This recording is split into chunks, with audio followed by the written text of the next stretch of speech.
The first sign that something was wrong came not with a scream, but with a laugh. It was soft, distant, almost playful, and it rolled across the dark cornfield behind the old Whitmore farmhouse like a whisper carried on the wind. Jack Mercer heard it as he stepped onto the warped back porch, the boards groaning under his weight. It was late October, the air sharp with the scent of dying leaves, and the sky was the kind of black that seemed to drink in the moonlight. He had come to photograph the abandoned place for his urban exploration blog, chasing the thrill of forgotten stories and decaying walls. But that laugh had not been on his list. He froze, camera strap digging into the back of his neck, scanning the endless rows of dried stalks swaying in the windless night. His breath curled white in the air, too loud in the silence that followed. Jack had grown up in small-town Kansas, where cornfields were as common as mailboxes, but this was different. The stalks seemed taller than they should be, darker too, their edges bending inward like the field itself was leaning toward him. The farmhouse door was ajar, just enough for him to catch the stale, sweet rot of old wood and something else, something metallic like rust or blood. He told himself it was just the smell of the place decaying, but the unease in his chest refused to budge. He lifted his camera, snapping a photo of the doorframe, then another of the shadowed interior. The flash lit the peeling wallpaper for an instant, revealing faded floral patterns and a staircase slanting like it was trying to crawl out of the picture. When the light died, the darkness seemed to thicken, swallowing the doorway whole. Inside, the floor groaned with each step, the sound echoing through the empty rooms. The walls were scarred with scratches, some shallow, some deep enough to splinter the wood beneath the paper. Jack ran his fingers over one and felt the grooves taper into sharp points, like claws had made them. His mind told him it was just rats, but the pattern was too deliberate, too desperate. In the kitchen, the table still stood, coated in dust, with 3 chairs pushed neatly in and one lying on its side. A single plate sat in the center, cracked in two, as though it had been dropped and left there decades ago. Through a grimy window, he could see the cornfield again, but now there was movement, something pale slipping between the rows, quick and fluid. He leaned closer to the glass, but whatever it was had vanished. The laugh came again, this time closer. It wasn't high-pitched like a child's or low like an adult's, but somewhere in between, as if 2 voices were speaking in the same breath. Jack's pulse quickened. His first instinct was to call out, to let whoever or whatever was there know that he wasn't afraid. But his voice caught in his throat, a primal warning whispering that it would be a mistake to answer. Instead, he backed into the hallway, stepping over an old rug stiff with age. He tried the stairs, but they sagged under his weight, threatening to give way, so he stayed on the ground floor. The air was colder here, heavy with the same metallic tang. In the living room, he found an old rocking chair facing the window, its back slowly shifting forward and back as if moved by an invisible hand. Jack raised his camera and took another photo. The flash lit the room in stark white for a fraction of a second. In that moment, reflected in the glass of the window, he saw a figure standing behind him. It was tall, impossibly thin, its head cocked to one side. The face, or what should have been a face, was a blur, smeared as if someone had dragged wet paint across it. He spun around, but the room was empty. His breath came fast now, the weight of the house pressing in on him. He told himself to leave, to get back to his car and drive until the place was nothing but a dot in his rear-view mirror. But before he could turn toward the door, he heard something moving through the corn outside, closer this time. The sound was steady, deliberate, the dry rustle of stalks parting under careful steps. Drawn to the window, he saw them, 2 figures, side by side, walking toward the house. They were pale, their clothes hanging loose on their frames, their movements too smooth, like film played at the wrong speed. Neither had a face, just the same smudged blankness he had seen in the reflection. Yet somehow, even without features, he felt their eyes lock onto his.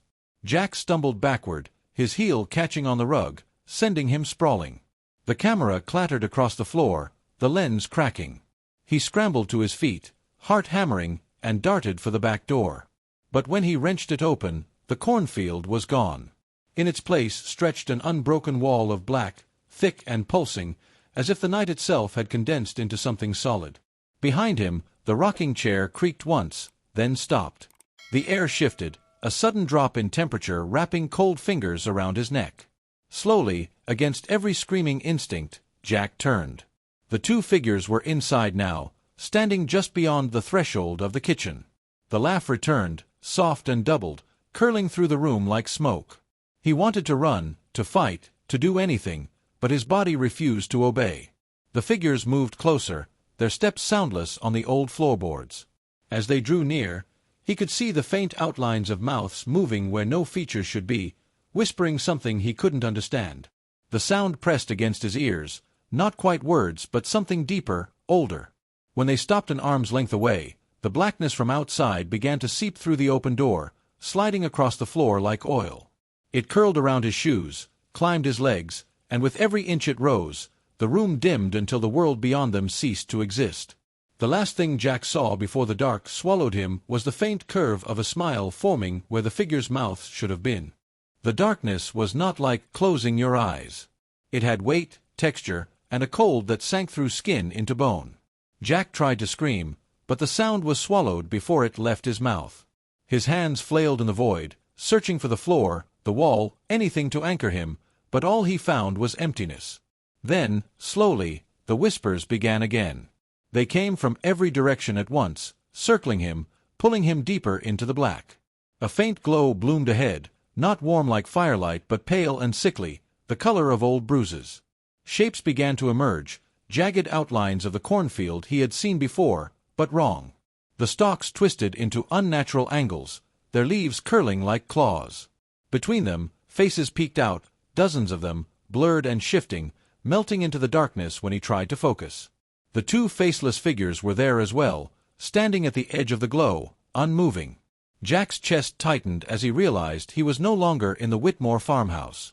The ground beneath him was damp, sucking at his shoes, and the air carried the stench of rotting vegetation and something far fouler, a smell that made his stomach churn. He turned, looking for any sign of a path, but the corn pressed close on every side.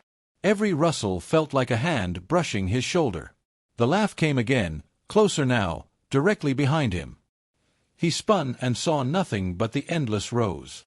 His heartbeat thundered in his ears. He forced himself forward, pushing between the stalks, each one snapping back as though resisting his escape. The ground sloped downward, the air growing thicker, harder to breathe. Somewhere far off, he heard the creak of the rocking chair. The sound didn't belong here, yet it echoed through the field as if the whole place was connected. The whispers followed, a low hum threading through the rustle of corn, speaking in a language he couldn't place. His legs burned, but the thought of stopping felt worse than moving. The glow shifted ahead, stretching into a long, narrow light like a doorway. Jack stumbled toward it, branches and leaves clawing at his clothes. As he drew closer, the light dimmed, flickering as though it knew he was coming. When he broke into the clearing, he saw it wasn't a doorway at all, it was a mirror. Tall, cracked, its frame wrapped in dead vines, it stood alone in the mud. In the glass, he saw himself. But it wasn't him as he was now. The reflection was older, his hair streaked with gray, his eyes hollow. The older version of himself stared back, lips moving soundlessly. Jack leaned closer, trying to read them. Then the older Jack raised a hand, pointing over his shoulder. Jack turned and froze. The two faceless figures were there again, only this time their forms were sharper, more solid. The smears where their faces should have been rippled, as if something inside was pressing forward, eager to emerge. They stepped into the clearing without sound, and the whispers grew into a roar. The mirror behind him began to vibrate, the cracks spreading like lightning across its surface. He didn't know why, but he knew if it shattered, something would be unleashed. He tried to back away, but the ground clung to his feet, holding him in place. The figures closed in, their pale hands stretching toward him. Jack's camera, still hanging from his neck, swung forward. The lens was cracked, but it still worked. Without thinking, he lifted it and pressed the shutter. The flash burst in the clearing, blinding for an instant. The figures recoiled, their bodies jerking unnaturally, and the whispers faltered. Heart-pounding, Jack snapped another photo. The light pushed them back further, their forms flickering like bad television reception. The mirror behind him stopped shaking, the cracks halting mid-spread. Desperation surged through him. He fired the camera again and again until the memory card was full and the battery icon blinked red. Then, silence. The figures were gone, the cornfield still and lifeless. Jack's breath tore through his throat in ragged gasps. The mirror's surface had gone smooth again, reflecting only him. For a moment, he thought he had won. The laugh returned. It came not from the field, not from behind him, but from the mirror. His reflection smiled, not a forced, human smile, but something wide and unnatural, stretching far beyond what skin should allow. His older self stepped closer in the glass, though Jack himself hadn't moved. He stumbled backward, tripping over a root and landing hard in the mud. The reflection leaned forward, pressing both hands against the inside of the glass. The surface rippled like water. Jack scrambled to his feet, but before he could run, the hands shot through the mirror, pale and wet, gripping his arms with impossible strength. He tried to pull away, but the grip tightened, ice-cold and unyielding. The reflection's mouth opened wide, wider than a jaw could move, revealing nothing but darkness inside. Jack screamed, and this time the sound was not swallowed. It echoed, long and shrill, across the cornfield. The mirror pulled, and the world around him bent, colors draining, the ground tilting under his feet. The last thing he saw of the clearing was the cracked camera sinking into the mud. Then the mirror swallowed him whole. When the light returned, Jack was standing in the Whitmore farmhouse kitchen. The rocking chair creaked once, slowly. Outside the window, the cornfield swayed gently in the breeze. Everything was quiet. He looked around, heart racing, and realized the house was cleaner than before. The dust was gone, the table set neatly for four. Footsteps sounded behind him. He turned. 2 figures entered the room. They were not faceless now. One was a man with hollow eyes and graying hair. The other was a young woman with the same unnatural smile he had seen in the mirror. The man's voice was calm, almost friendly. "You're home," he said. Jack felt something cold brush against his hand. He looked down and saw his own camera hanging around his neck, unbroken, its lens glinting. Through the viewfinder, he could see himself standing in the kitchen, but the reflection was older, the same hollow-eyed man smiling faintly. The woman stepped closer, placing a pale hand on his shoulder. Her grip was firm, unyielding. "Time to meet the rest of us," she whispered. Jack's eyes darted to the window. The cornfield was gone. In its place stretched an endless black horizon, pulsing faintly like a heartbeat. The rocking chair stopped moving. The smell of metal filled the room. And then, somewhere deep in the dark beyond the walls, the laugh began again.